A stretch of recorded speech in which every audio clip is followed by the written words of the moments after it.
अस्सलाम वालेकुम बेटा, कैसे हैं आप सब? ठीक है बेटा। आज का टॉपिक है सेंट्रीपिटल फोर्स। बहुत इंपॉर्टेंट लॉन्ग क्वेश्चन है, एंट्रेंस के लिहाज से इंपॉर्टेंट है। बहुत सारे एमसीक्यूज इसके अंदर आते हैं और चैप्टर 5 का बहुत ही इंपॉर्टेंट लॉन्ग क्वेश्चन है। आपने सेंट्रीपिटल फोर्स 9th स्टैंडर्ड के अंदर पढ़ी थी। आपने ये पढ़ा था कि सर ऐसी फोर्स जिसकी वजह से कोई बॉडी सर्कुलर पाथ में मूव करती है, ठीक है, तो हम क्या कहेंगे sir? That force which compels a body to move into circular path। ठीक है बेटा, जो सेंट्रीपिटल फोर्स होती है वो आपने पढ़ा था, डिनोट की जाती है एफ सी के साथ। इसका फार्मूला क्या पढ़ा था सर जी? mv²/r। और यूनिट क्या होता है? न्यूटन। क्योंकि वो फोर्स है तो मेजर ही न्यूटन में की जाएगी। अब हम जानते हैं कि न्यूटन की डायमेंशन क्या होती है? mlt-2। तो सर जी पहला क्वेश्चन ये रेज हुआ कि सेंट्रीपिटल फोर्स हम बहुत सी जगहों पर देखते हैं, क्या ये फंडामेंटल फोर्स है? तो मैं तो यही कहूंगा कि नो। क्यों? क्योंकि सेंट्रीपिटल जो फोर्स होती है it is cause of force होती है। It is cause of force. अब ये कॉज का मतलब क्या है बेटा? समझिए कि आपका जो अर्थ है सन के अराउंड मूव करता है, ठीक है, तो वो जो सन के अराउंड मूव करता है वो एक ऑर्बिट में मूव करता है। तो जब कोई चीज सर्कुलर पाथ में मूव करेगी तो सेंट्रीपिटल तो फोर्स उसके ऊपर लगी, बट वहां सेंट्रीपिटल फोर्स बनाई किसने? आप कहोगे ग्रेविटी के फोर्स ने बनाई, ठीक है। तो एक इलेक्ट्रॉन जब एक इलेक्ट्रॉन न्यूक्लियस के अराउंड मूव कर रहा होता है, न्यूक्लियस में क्या है? प्रोटॉन और न्यूट्रॉन। तो पॉजिटिव चार्ज इलेक्ट्रॉन के ऊपर फोर्स लगाता है, एक अट्रैक्टिव फोर्स लगाता है, और उस अट्रैक्टिव फोर्स को हम कहते हैं कौन सी बेटा? इलेक्ट्रिक फोर्स, जिसकी वजह से वो क्या करेगा? सर्कुलर पाथ में मूव करेगा। तो आप यही कहोगे कि सर वहां इलेक्ट्रिक फोर्स ने सेंट्रीपिटल फोर्स बनाई। तो आपकी सैटेलाइट जमीन के अराउंड मूव करती हैं, तो हम यही कहेंगे कि वहां पे ग्रेविटी का फोर्स क्या होता है? इनवर्ड होता है, और जो क्या करता है? सेंट्रीपिटल फोर्स को मेक करता है। तो हमारे पास बहुत सारी एग्जांपल हैं जिससे हमें ये तो पता चला कि सर ये फंडामेंटल फोर्स नहीं, it is cause of force. तो हम एग्जांपल लिखेंगे कि satellite orbit around the earth due to centripetal force. Earth orbit around the sun. उसके बाद हम दूसरा भी कह सकते हैं कि electron orbit around the nucleus due to centripetal force. तो हमारे वाले एग्जाम्पल, हमारी बुक ने हमें क्या एग्जाम्पल दी है? तो बुक ने ये कहा है कि आप एक स्ट्रिंग लो, स्ट्रिंग के साथ एक मैस को बांध दो, ठीक है, हमने बांध दिया। जैसे ही हमने स्ट्रिंग के साथ एक मैस को बांधा तो उस स्ट्रिंग के अंदर बेटा क्या पैदा होगी? एक टेंशन पैदा होगी। तो हमने जब एक मैस इसके साथ बांधा, मैस जैसे ही बांधा, ग्रेविटी की वजह से मैस का क्या बना? वेट। उस वेट की वजह से क्या पैदा होगी? एक स्ट्रिंग के अंदर टेंशन। तो जैसे ही आपने उसको यूं घुमाया, ये क्या करेगा? इस तरह का एक मोशन बना देगा।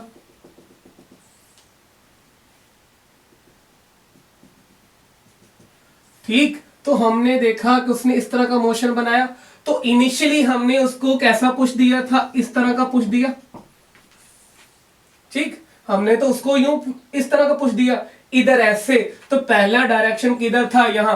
थोड़ी देर बाद बॉल हमारा कहां चला गया? मैस हमारा यहां चला गया। तो हमने डायरेक्शन देखा कि अब उसकी डायरेक्शन इधर थी। जैसे ही हम टेंजेंट ड्रा करेंगे, थोड़ी देर बाद वो यहाँ पे चला गया, हमने फिर टेंजेंट ड्रा किया, हमें पता चला कि उसकी डायरेक्शन तो इधर है। फिर हमने थोड़ी देर बाद देखा, कुछ टाइम गुजरा तो यहाँ पे चला गया, हमने टेंजेंट ड्रा किया, तो अब उसकी डायरेक्शन इधर। तो अब हमने यहाँ पे फिर देखा, यहाँ पे टेंजेंट ड्रा किया तो डायरेक्शन इधर, यहाँ पे हमने उसको देखा, टेंजेंट ड्रा किया तो डायरेक्शन इधर, यहाँ पे देखा टेंजेंट ड्रा किया तो डायरेक्शन इधर, यहाँ पे देखा टेंजेंट ड्रा किया तो डायरेक्शन इधर। तो हमने क्या देखा कि ये जो बॉडी है, ये जो मैस एक सर्कुलर पाथ में मूव किया। अब जाना वो इधर चाहता था, लेकिन यहां से कहां गया, इधर, क्योंकि टेंशन का फोर्स उसको लग रहा था। अब वो यहां से जाना इधर चाह रहा था, लेकिन टेंशन का फोर्स को कहां लेके गए, इधर। जाना वो इधर चाह रहा था, लेकिन गया वो किधर, इधर, क्योंकि उसको टेंशन का फोर्स कहां खींच के ले आई, इधर ले आई।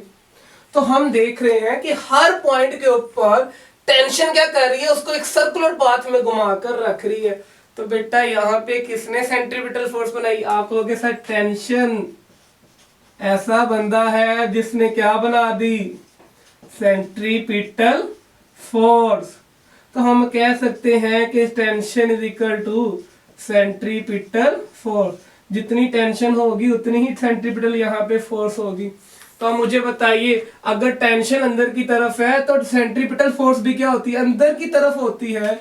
तो सेंट्रीपिटल फोर्स क्या है, फोर्स है तो वेक्टर क्वांटिटी है, और वेक्टर क्वांटिटी की डायरेक्शन यहाँ पे किधर होगी, आप कहोगे सर इनवर्ड, इनवर्ड या toward the centre, toward the centre. लो जी, एमसीक्यूज क्लियर हो गया। अब देखिए, हमने तो इसको एक ही स्पीड प्रोवाइड की, लेकिन हर पॉइंट के ऊपर हमने क्या देखा कि सर यहाँ पे डायरेक्शन इसकी इधर थी, यहाँ पे डायरेक्शन इसकी इधर थी, यहाँ पे डायरेक्शन इधर थी। तो एट ईच पॉइंट या कुछ टाइम बाद उसकी हर पॉइंट के ऊपर बेटा क्या हो रही है, डायरेक्शन चेंज हो रही है। तो अगर हम बात करें वेलोसिटी की, तो आप तो यही कहेंगे कि सर जो वेलोसिटी होती है वो तो वेक्टर क्वांटिटी होती है, और उसके पास क्या क्या होता है, आपको कि सर उसके पास डायरेक्शन भी होती है, और क्या होता है सर, मैग्नीट्यूड भी होती है। उसकी मैग्नीट्यूड हमने क्या रख दी, कांस्टेंट। बट हर पॉइंट पर क्या चेंज हो रहा है, डायरेक्शन चेंज हो रही है। तो दैट्स वाई उसकी बेटा क्या हो रही होगी, वेलोसिटी चेंज हो रही होगी। तो जब वेलोसिटी चेंज होती है तो चेंज इन वेलोसिटी क्या होता है, चेंज इन वेलोसिटी ही हमारे पास बेटा क्या होता है, एक्सेलरेशन। तो यही हमने निकालना है। तो सबसे पहले हम क्या निकालेंगे, टू फाइंड करेंगे, क्या निकालेंगे बेटा, एक्सेलरेशन हम निकालने जा रहे हैं। ठीक है, तो मैं इस सबको खत्म रेस करता हूं। तो हम दोबारा एक डायग्राम बनाते हैं, अकॉर्डिंग टू बुक चलते हैं। तो ये सारा समझ आ गया। अब हम बेटा क्या निकालेंगे, एक्सेलरेशन फाइंड करने जा रहे हैं। तो हमारे पास ये हमारा क्या है, ओरिजिन है, यहां पे हमारा ऑब्जेक्ट है जिसका मैस हमने m माना हुआ है, और वो क्या कर रहा है, एक सर्कुलर मोशन कर रहा है। ठीक, तो ये हमारी पोजीशन 1 है, ये रेडियस है बेटा r, और ये हमारा ओरिजिन O। ठीक है, और ये पोजीशन हमने A का नाम दे दिया। ये ऑब्जेक्ट यहां से मूव करने के बाद कहां चला गया, यहां चला गया। ये इसने सेंटर के साथ कितना एंगल बनाया, आप कहोगे सर थीटा। अगर ये लेंथ r है तो ये भी क्या होगी, r। इस पॉइंट को हमने क्या नाम दे दिया, B का। तो हमारे पास एक ट्राइंगल आ गई OAB। तो ये अगर हम यहां से एक लाइन ड्रा कर दें वर्टिकल, तो लेंथ ऑफ द सर्कमफेरेंस जो होगी, ये इसकी लेंथ ऑफ द सर्कमफेरेंस होगी, वो आप कह सकते हैं सर वो AB के ही इक्वल है। तो इसको हमने नाम दे देते हैं कि सर वो क्या है, S। ठीक, क्लियर होगी बात, वो बेटा किसके इक्वल है, S। नाउ बेटा हम क्या करते हैं, फ्रॉम ट्राइंगल OAB, ठीक है, अगर इसको हम यूज करें और यहां से हम एक फार्मूला निकाल लें, S is equal to r theta, तो बेटा कोई इश्यू तो नहीं, आप कहोगे सर नहीं, ये तो हमें पता है कि हमारे पास ये लीनियर डिस्प्लेसमेंट और एंगुलर डिस्प्लेसमेंट का फार्मूला होता है। अगर हम ये थीटा को निकाल ले तो जस्ट थीटा की वैल्यू ही पुट करनी है, तो हमारे पास क्या आ जाएगा, एक्सेलरेशन। तो यहां से आपने जरा अच्छे से समझना है कि हम करने क्या लगे हैं। तो अगर मैं यहां से आपको बात करूं कि सर ये पार्टिकल था तो इसकी इनिशियल वेलोसिटी किधर थी, यहां से मैंने एक टेंजेंट ड्रा किया, तो आप कहोगे सर ये इनिशियल वेलोसिटी इसकी इधर थी, टेंजेंट ड्रा किया ना, तो इसकी इनिशियल वेलोसिटी का डायरेक्शन यही नहीं बनेगा, ये इधर जाना, वो इधर चाहता था ना, लेकिन वो गया किधर, इधर गया। तो हम यही कहेंगे कि सर अब उसकी वेलोसिटी में चेंज आ गया, तो ये जितना चेंज आया this is known as del V. अगर मैं इसको हेड टू टेल रूल से मिला दूं तो आप मुझे ये कहोगे कि सर जो आपका रिजल्टेंट है वो किसके इक्वल है, V2 के, विच इज इक्वल टू बेटा पहले का vector V1 plus del V। अब देखिए ये रिजल्टेंट की टेल से टेल क्या हो रही है बेटा, मैच हो रही है, ठीक है। आप यहां समझे टेल टेल से मैच हो रही है और इसका बेटा हेड इसके साथ मैच हो रहा है, तो आप यही कहोगे resultant is equal to V1 plus del V। आपने हेड टू टेल रूल से मिला दिया। हम जानते हैं अगर यहां से हम डेल V निकालें तो आप यही कहोगे V2 माइनस V1। हम जानते हैं कि सर जो हमने मैग्नीट्यूड है वो कांस्टेंट रखी हुई है, तो हम ये कह सकते हैं कि सर जितनी लेंथ V1 की होगी उतनी ही लेंथ क्या होगी V2 की। तो लेंथ क्या होती है, मैग्नीट्यूड, तो magnitude of V1 must be equal to किसके होगी, V2 के, which is equal to V। ठीक है। अब हम ये कह सकते हैं कि सर ये जो हमने V1 का नॉर्मल ड्रा किया हुआ है, विच इज ये जो टेंजेंट है V1 का टेंजेंट ड्रा किया है, it is normal to the OA, and जो हमने इसका नॉर्मल इसका टेंजेंट ड्रा किया है it is normal of OB। तो ये दोनों नॉर्मल जो नॉर्मल हमने ड्रा किए हुए हैं ये बेटा दोनों रेडियस के ऊपर ड्रा किए हुए हैं। अगर इन दोनों रेडियस के दरमियान एंगल थीटा बनता है तो यहां भी एंगल क्या बनेगा, थीटा। ठीक है। तो अगर मैं यहां से थीटा निकालूं, ठीक है, तो थीटा का फार्मूला क्या होता है, आप कहोगे सर S/R। तो यहां पे R क्या है, अगर ये दोनों लेंथ, ये वाली लेंथ O से A तक लेंथ बेटा अगर इक्वल है तो O से B तक भी इक्वल है। ठीक है। तो ये दोनों लेंथ इक्वल है। इसी तरह जितनी लेंथ V1 की होगी उतनी ही लेंथ बेटा किसकी होगी, V2 की। तो एक्चुअली यहां पे आपने V1 V2 किसके इक्वल रखा हुआ है, V के इक्वल रखा है, क्योंकि बेटा यहाँ पे V1 V2 क्या है, रेडियस। और बेटा S यहाँ पे क्या होगा, आप कहोगे सर डेल V। ले बेटा जी ये थीटा की वैल्यू हमने निकाल ली, तो हम किस में पुट करेंगे, आप कहोगे सर 1 में पुट कर दें। तो जैसे ही हम इसमें 1 में पुट करेंगे S इज इक्वल टू हमारे पास क्या आ गया, R, और बेटा यहां पे क्या आ गया, डेल V/V। हमें पता है कि सर चेंज इन वेलोसिटी किसके इक्वल होती है, आप कहोगे एक्सेलरेशन। तो डेल V आपके पास क्या होता है, एक्सेलरेशन की अगर हम डेफिनेशन लिखें तो एक्सेलरेशन कितना होता है, डेल V/डेल T। तो यहां से अगर हम डेल V निकालें तो आप कहोगे सर A डेल T। और हमें पता है कि sir as we know that S is equal to किसके होता है, आप कहोगे सर VT।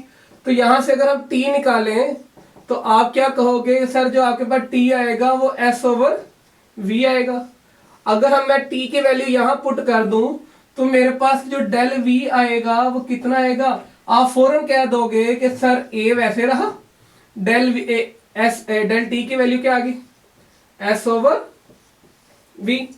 अगर ये वैल्यू मैं यहां पे डेल V की वैल्यू इक्वेशन नंबर 2 में पुट कर दूं तो व्हाट आई विल गेट, तो आप यही कहोगे कि सर पुट इन 2।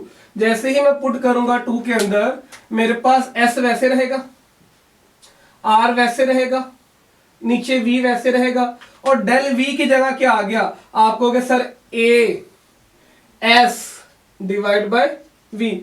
ये S S से काट गया तो मुझे A चाहिए, तो A अगर मैंने निकालना है तो क्या होगा, यहां पे 1 आ गया, यहां R A आ गया, और नीचे क्या आ गया, V स्क्वायर। तो अगर मैं A निकाल लूं तो आप क्या कहोगे sir V square over R। तो बेटा ये हमारे पास क्या आ गया, एक्सेलरेशन, और इसी को हम क्या कहते हैं, सेंट्रीपिटल एक्सेलरेशन, सेंट्रीपिटल एक्सेलरेशन। ठीक है। अच्छा, तो ये बच्चा हमारे पास क्या आ गया, सेंट्रीपिटल एक्सेलरेशन। अब देखिए, अब इसी डायग्राम को अगर हम देखें, अगर मैं वेक्टर की फॉर्म में बात करूं, इसी डायग्राम को अगर आपने देखना है तो मुझे पता है कि सर जो मेरे पास एक्सेलरेशन होता है वो क्या होता है, वो तो डेल वी होता है, डिवाइड बाय टी ले लें। अगर मैं डेल वी को लिखूं तो आप यही कहोगे सर वो v2 माइनस v1 होता है, ऐसा ही है। तो अब आपने जरा एक चीज समझनी है, जरा ध्यान से समझिएगा कि सर v2 आपका किधर है, आप v2 को बनाइए, ये आपका v2 है ना, v2 वेक्टर यही है ना, तो आपका v2 टेंजेंट इधर है, ठीक, और आपने माइनस v1 लेना है। अगर v1 इधर है तो उसका माइनस v1 किधर होगा, आप फौरन से कहोगे कि सर यहां पे, ये उसका क्या हो गया, v1 आ गया, माइनस v1 आ गया। तो ये जो चीज बनेगी ये आपके पास क्या आएगी, डेल v। तो आप हमेशा यही कहोगे कि सर डेल v किधर है, सेंटर की तरफ। तो अगर मैं यहां बनाऊं तो किधर जाएगी बेटा, वो सेंटर की तरफ जाएगी। तो आप यही कहोगे कि सर ये जो एक्सेलरेशन है, ये कौन सा एक्सेलरेशन है, centripetal acceleration is equal to a c is equal to v square over r. और इसकी डायरेक्शन किधर होगी सेंट्रीपिटल एक्सेलरेशन की, तो आपको मैंने अभी बताया था ना सबसे पहले कि जहां फोर्स की डायरेक्शन होगी, तो अगर फोर्स की डायरेक्शन इनवर्ड है, इनवर्ड या toward the centre, toward the centre, तो एक्सेलरेशन की भी डायरेक्शन किधर होगी, टूवर्ड द सेंटर, क्योंकि चेंज इन वेलोसिटी किधर हो रही है, टूवर्ड द सेंटर। तो आप यही कहोगे सर जो चेंज इन वेलोसिटी हो रही है वो किधर हो रही है, टूवर्ड द सेंटर, ठीक हो गया। तो अगर हम इसको वेक्टर फॉर्म में लिखें तो हमारे पास क्या आएगी, वी स्क्वायर ओवर आर, और यहां पे हमारे पास क्या आ गया, आर यूनिट वेक्टर। और ये याद रखिएगा, ये जो आर यूनिट वेक्टर है, डायरेक्शन वेक्टर है, वो माइनस आएगा, क्यों, क्योंकि वो इनवर्ड है, अंदर की तरफ, ठीक है। आउटवर्ड होता तो पॉजिटिव आता, ये इनवर्ड है, इसलिए बेटा क्या आता है, माइनस आता है। ये बहुत ही इंपॉर्टेंट बात है, ठीक है बेटा।